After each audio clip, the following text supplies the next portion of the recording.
রাবা ideal create মাদ্রাসার কর্তৃক আয়োজিত আজকের এই প্রোগ্রামের সম্মানিত সভাপতি, মঞ্চে উপবিষ্ট জাতীয় স্কলারবৃন্দ, আমার সামনে অত্যন্ত অত্যন্ত অত্যন্ত শ্রদ্ধেয়া মা ও বোনেরা, সম্মানিত অভিভাবক মণ্ডলী এবং প্রাণপ্রিয় ছাত্রছাত্রী বন্ধুরা, আসসালামু আলাইকুম রহমতুল্লাহ।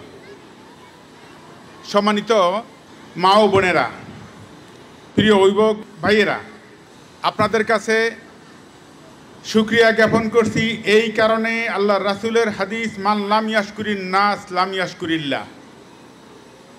যে কোনো বান্দার ভালো কাজে শুকরিয়া আদায় করে না, ধন্যবাদ দেয় না, তিনি আল্লাহর শুকুরগার বান্দা হতে পারে না। আপনাদেরকে ধন্যবাদ জানাচ্ছি এই কারণে যে গুণে ধরা এই সমাজ ব্যবস্থায় সোনার মানুষ তৈরি করার জন্য আমরা যারা পাগল হন্য হয়ে ঘুরছি, আজকে আমরা আমাদের সন্তানদেরকে সোনার মানুষ গড়ার জন্য, কিন্তু কোনো জায়গা পাচ্ছি না, প্রতিষ্ঠান পাচ্ছি না। আলহামদুলিল্লাহ, রাবা ক্রিয়েটিভ আইডিয়াল মাদ্রাসায় আপনারা দিয়েছেন, এই জন্য আপনাদেরকে ধন্যবাদ জানাচ্ছি, শুকরিয়া জ্ঞাপন করছি। সর্বপ্রথম মাদ্রাসাতেই লেখাপড়া করলে, মাদ্রাসায় আঙ্গিনায় পা দিলে, মাদ্রাসার আঙ্গিনার পদার্পণ করলে একটা মানুষ, একটি ছাত্র, একটি ফুটন্ত ফুল কিভাবে আরও বেশি সুবাসিত হয়, তার একটি কারণ আমি যা বুঝেছি তা হলো এই মাদ্রাসা, মিম দাল র সিন, এই চারটি শব্দকে যদি আমরা একটু বিশ্লেষণ করি, তো মাদ্রাসা দিয়া মিম দ্বারা আসছে মক্কা এবং মদিনা, এরপরে শব্দ হলো দাল, দাল দ্বারা হচ্ছে দার্স, শিক্ষা, অর্থাৎ মক্কা এবং মদিনার শিক্ষা।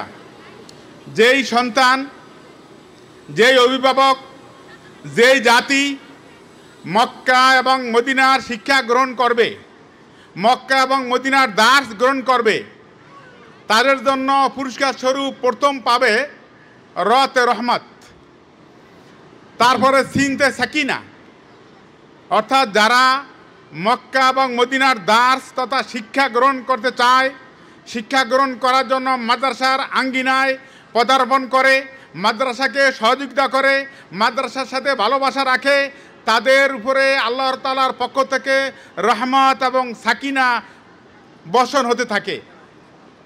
আলহামদুলিল্লাহ।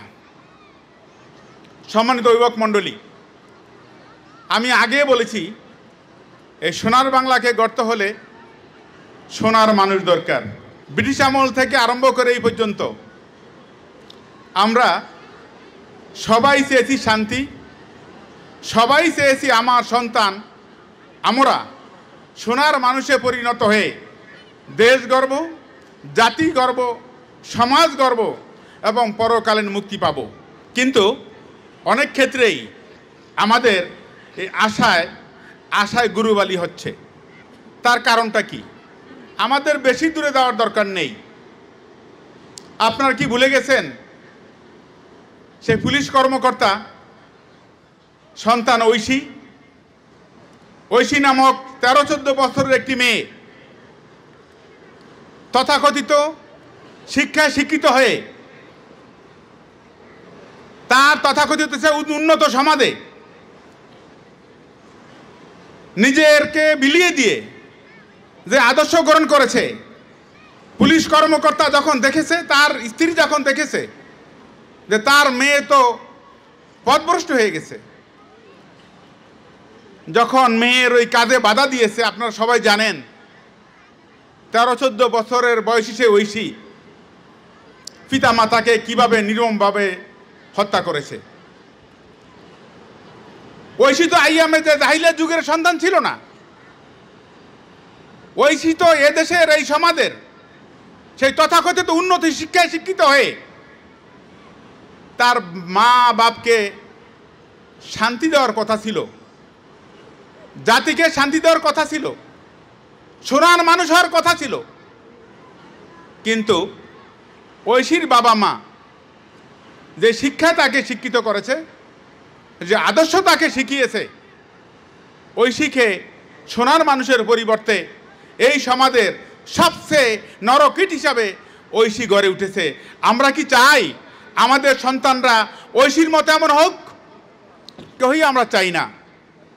সম্মানিত অভিভাবক মণ্ডলী, আমরা যদি আমাদের আশেপাশে থানাগুলো আছে, সেই থানাগুলোতে আমরা যদি যাই, তখন আমরা দেখি সেখানে মোস্ট ওয়ান্টেড কিছু কালো তালিকাভুক্ত লোক আছে, এদের নাম লেখা আছে সেখানে।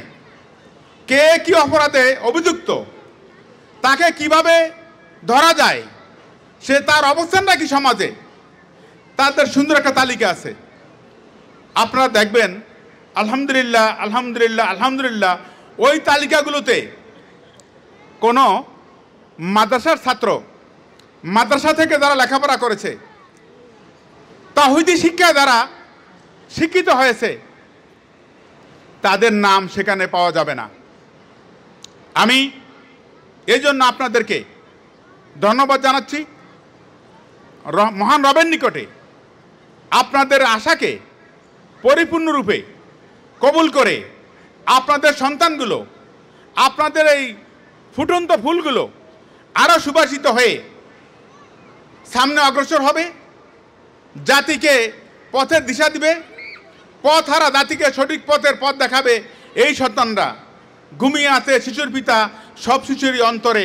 আমরা আমাদের সন্তানকে নিয়ে অনেক আশা করি, কিন্তু যেই শিক্ষা দিলে, যে আদর্শ গ্রহণ করলে আমার সন্তান জাতিকে কিছু দিবে, আমাকে কিছু দিবে, আমরা সেটা না দেওয়ার কারণে আজকে সন্তানগুলো মিসগাইড হচ্ছে, সন্তানগুলো পথভ্রষ্ট হচ্ছে। আলহামদুলিল্লাহ, এই পথে যারা এসেছে, আল্লাহ তাআলা আপনাদের আশা অবশ্যই অবশ্যই পূরণ করবেন। সম্মানিত অভিভাবক মণ্ডলী, আমরা তো সন্তানের হাসি মুখ দেখার জন্য, সন্তানের জীবনটাকে বিল্ড আপ করার জন্য, একটু সুন্দর করার জন্য একজন পিতা, একজন মা কি না করেন। কিন্তু শেষ বয়সে এসে আমার পুরোধী বক্তাগণ অত্যন্ত সুন্দরভাবে কথাগুলো বলেছেন। শেষ বয়সে এসে আমরা হতাশায় নিমজ্জিত হই। এর কারণ হলো, আমরা যদি হাদিসের দিকে তাকাই, আল্লাহ রাসূল ঘোষণা করছেন, ইজা মাতাল ইনসানু, মানুষ যখন মারা যায় তখন তার যাবতীয় আমলগুলো বন্ধ হয়ে যায় তিনটি আমল বাদে। ব্যাখ্যা করার সময় সুযোগ নাই। একটা হলো ওয়ালাদুন সালিহুন ইয়াদউ লাহু, সৎ সন্তান, যে সন্তান তার ইন্তেকালের পরে তার জন্য দোয়া করবে। আজকে অবাক লাগে, আমি মারা যাওয়ার পরে আমার জানাজা পড়াতে হবে, একজন মসজিদের ইমামকে নিতে হবে দাওয়াত দিয়ে। কেন? আমি মারা যাওয়ার পরে তো আমার জানাজা পড়ার কথা ছিল আমার সন্তান। আমরা সন্তানদেরকে ওই দিকে দেইনি, আমরা সন্তানদেরকে ওই শিক্ষা গ্রহণ করাইনি। কাজে এই সন্তানের কাছ থেকে ভালো আশা আমরা কীভাবে করতে পারি? আজকে আমরা যারা আমাদের সন্তানকে তাওহীদি শিক্ষার প্রতি দুর্বল হয়ে আমাদের সন্তানকে এখানে দিয়েছি, আলহামদুলিল্লাহ, আপনাদের এই সন্তানগুলো ভবিষ্যতে আপনার আমার ইন্তেকালের পরে, আপনার আমার জীবন যখন শেষ হবে, এই সন্তানের আমলগুলো পরকালীন জীবনে আমার জন্য মুক্তির দিশা হয়ে কাজ করবে। সর্বশেষ যেই কথাটা আপনাদের কাছে বলতে চাই, আল্লাহ রাসূল ঘোষণা করেছেন, মান দাল্লা আলা খায়রিন ফালাহু আজরুন মান আমিলা বিহা, বা মান সান্না সুন্নাতান হাসানাতান ফালাহু আজরুন মান আমিলা বিহা। মান দাল্লা আলা খায়রিন, যে কল্যাণের দিকে পথ দেখায়, যে ভালো কাজের দিকে পথ দেখায়, ফালাহু আজরুন, তার জন্য রয়েছে প্রতিদান। মান আমেলা বিহা, যেই ভালো কাজগুলো গ্রহণ করবে, ভালো কাজগুলো করবে, যেই ব্যক্তি তাকে এই পথের দিশা দিল, তার আমল নামায় সমপরিমাণ সওয়াব প্রতিদান লেখা হবে। আপনি আপনার সন্তানকে ভালোবেসে, আপনার সন্তানের জীবন উজ্জ্বল করণার্থে, আপনি যেহেতু আপনার সন্তানকে ঐশী শিক্ষায় শিক্ষিত হওয়ার জন্য, আদর্শ মানুষ হওয়ার জন্য, সোনার বাংলায় সোনার মানুষ গড়ার জন্য আইডিয়াল ক্রিয়েটিভ মাদ্রাসা সহ এই মাদ্রাসাগুলো তো দিয়েছেন। আপনার আত্মীয় যিনি আছেন, আপনার বোন যিনি আছেন, আপনার ভাই যিনি আছেন, আপনার প্রতিবেশী যিনি আছেন, আপনার বাসার আশেপাশে যারা আছেন, তাদের সন্তানরাও যাতে এই শিক্ষায় শিক্ষিত হয়। আপনি যদি পরামর্শের আলোকে আপনি যদি আপনার ওই বোনকে তার সন্তানকে এখানে আনার জন্য, ওই ভাইয়ের সন্তানকে এই শিক্ষায় শিক্ষিত করার জন্য আপনি যদি তাদেরকে উৎসাহিত করতে পারেন, আপনার উৎসাহের কারণে যদি কোনো মা, কোনো বাবা, কোনো ভাই, কোনো বোন তার সন্তানকে যদি এই ধরনের প্রতিষ্ঠানে দেন, আর ওই ছেলে পরবর্তী পর্যায়ে ভালো মানুষ হয়ে যত কাজ করবে হাদিসের আলোকে তার একটা সওয়াব, তার একটা আমল, তার একটা পুরস্কার আপনার আমার আমল নামে লেখা হবে। যখন পরকালে মহান আল্লাহ তাআলা আপনাকে আমাকে বলবেন, ইকরা কিতাবাকা কাফা বিনাফসিকা আল-ইয়াওমা আলাইকা হাসিবা, আজকে তোমার কিতাব, তোমার রেকর্ড, তোমার আমল তুমি পড়ো, তোমার আমল যাচাই বাছাই করার জন্য তুমি যথেষ্ট। আমার আমল নামা পেশ করা হবে, আমি বলবো এত এত এত ভালো কাজগুলো তো আমি করিনি, বাড়ি তালা, এগুলি কিভাবে এখানে যোগ হলো? তখন আপনাকে আমাকে বলা হবে, কেন তুমি না উৎসাহ দিয়ে তোমার প্রতিবেশী অমুককে, তোমার আত্মীয় স্বজন, তোমার বন্ধু, তোমার বান্ধবী, ওদেরকে তোমার সন্তান যে ভালো জায়গায় দিয়েছ, ওই তোমার বন্ধু বান্ধবের সন্তানগুলো এখানে দেওয়ার জন্য উৎসাহিত করেছো। তারা তোমার পরামর্শ শুনে এই ভালো প্রতিষ্ঠানের সন্তানকে লেখাপড়ার শিক্ষা দেওয়ার কারণে ওরা জীবনে যতগুলো ভালো ভালো কাজ করছে, তারা যত ছাত্র গড়িয়েছে আদালতে আখিরাত পর্যন্ত, যখন এই যত আমলগুলো হবে সকল আমলের একটা পর্দায় আপনার আমার আমল নামে যখন যোগ হবে, মহান আল্লাহ তাআলা বলবেন সে আমলগুলো এই। আরবি একটা প্রবাদ আছে, উম্মুন আলিমাতুন খায়রুম মিন আলফে মুদাররিসিন। একজন শিক্ষিতা মা